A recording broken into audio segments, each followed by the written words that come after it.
Hello everyone. Today I'm going to feed a water cobra for you guys.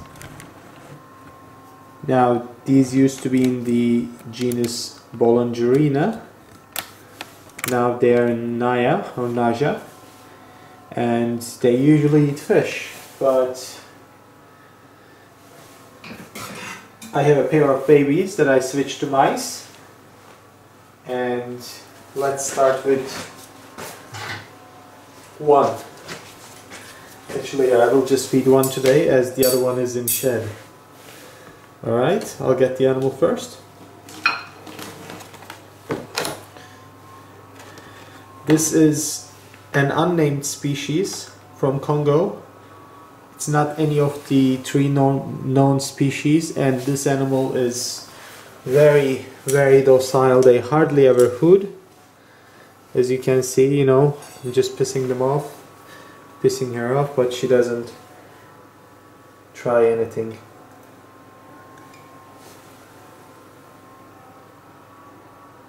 So let's see if she's interested in this. This is the first time I'm trying this without scenting, and she might not register this as food. Let's see what will happen. She is definitely interested. And boom.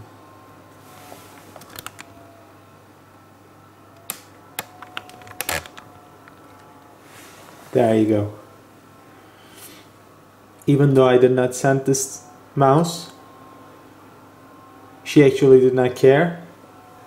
She registered this as food, which means the conversion of this animal from fish to rodents is finally over, and she didn't even cause much trouble to me anyway.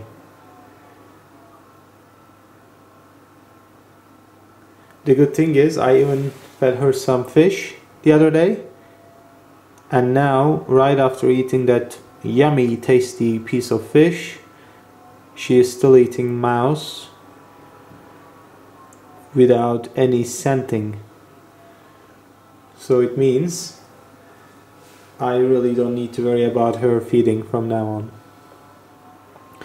Again, this type of cobra comes from Congo. They live by a lake. During night they hide right by the lake, and during the day they go into the lake and hunt fish. This species grows to be 60 centimeters, at most 80 centimeters long. They are very docile, they hardly ever food, and they are very easy to manipulate, especially if they are captive bred like the pair that I have. There's only one breeder in Europe that breeds this particular species. He has two pairs that breed once in 2 years. So he breeds one pair a year and the other the next year, and they produce maybe 3 or 4 babies a year. So I was lucky enough to get the pair that was produced this year, the only pair that was produced this year. And the male is a bit trickier. He now voluntarily eats scented pinky mouse as well, but it has to be dark, and he doesn't like to see me around and all that, and he is in shed right now. The female, on the other hand, as you guys can observe, feeds while we are around.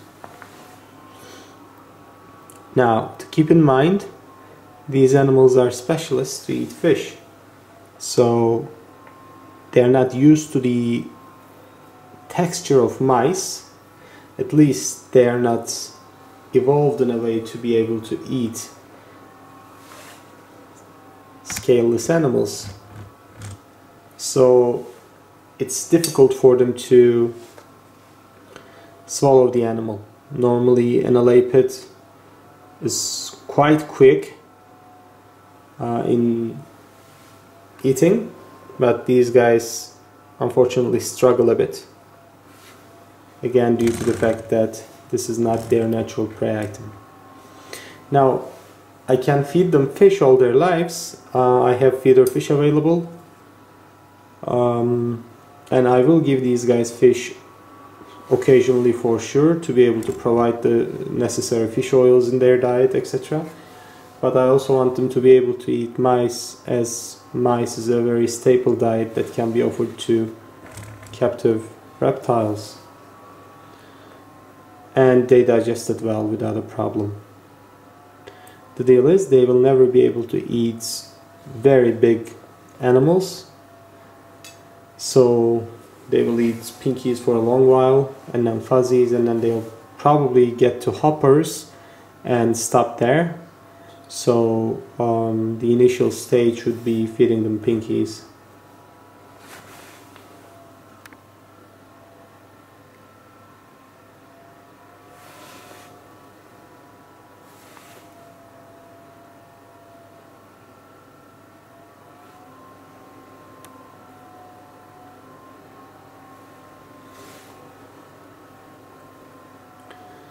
But for now, all seems well. This beautiful girl is done with her mouse, and she's great. Just to give you a heads up and some information, the venom is neurotoxic, pure neurotoxic, and there's not a lot of information about how people reacted to a venom that's primarily there to kill fish. So it's better to be careful than sorry later on. But again, they are so docile, they hardly ever food, and they are very, very unlikely to bite something that they don't register as food. So let me zoom out a little bit.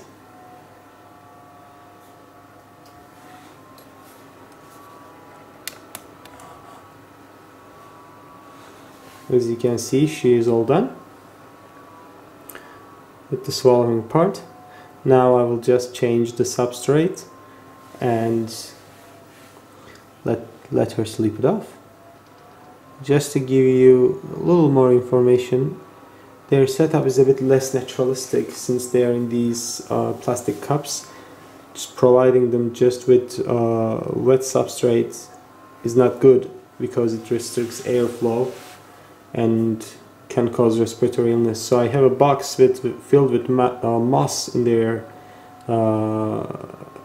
main box, and they can go in there and use it anytime they want. But I just use simple paper towels for substrate for now, for the general part of the cage.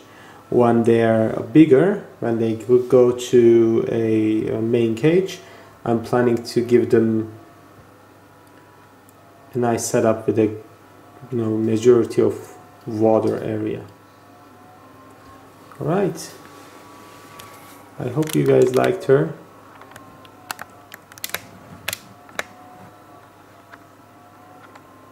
I think she's an amazing animal, and I think I can easily say that this snake, when it's captive bred, is definitely the perfect starter elapid.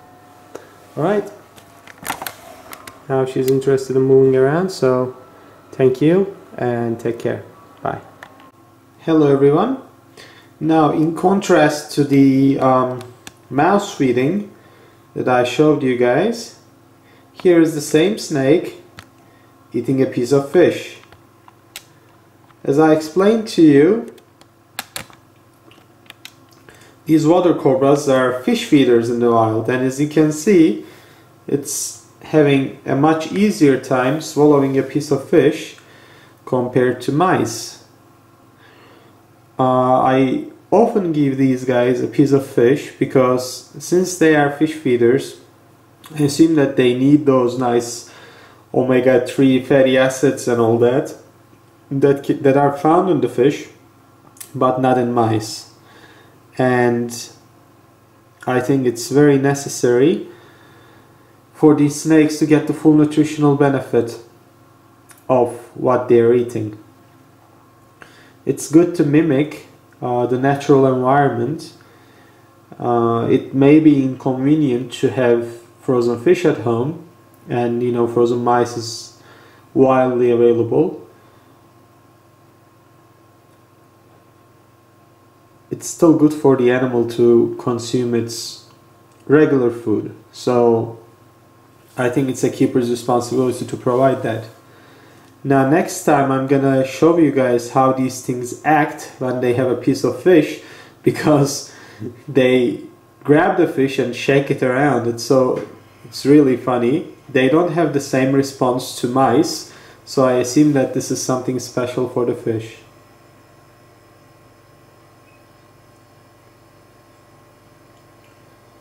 Again, this is a Congo water cobra,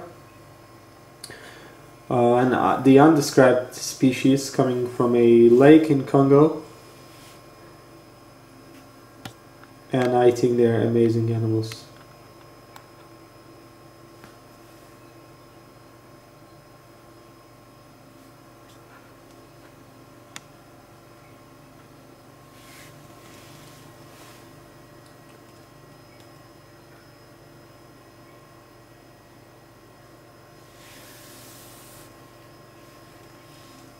Alright, I just wanted to put this as an addition to the main feeding video, so you guys get a chance to see the animal eating its natural prey item as well. I have these fish for the mata turtle that I keep. She enjoys them a lot, but it really helps me out with the water cobras as well. I will just try to turn this to the side a little bit so we get a side view of the snake.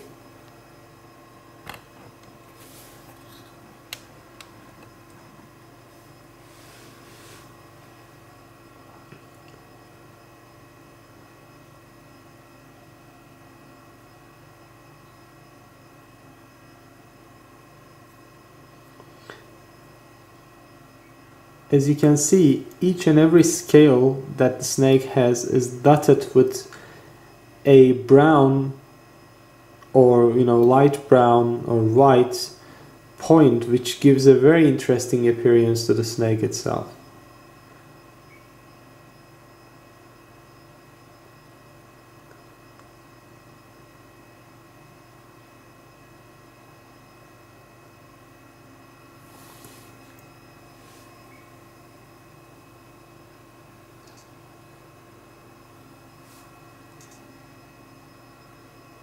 Right, he's done.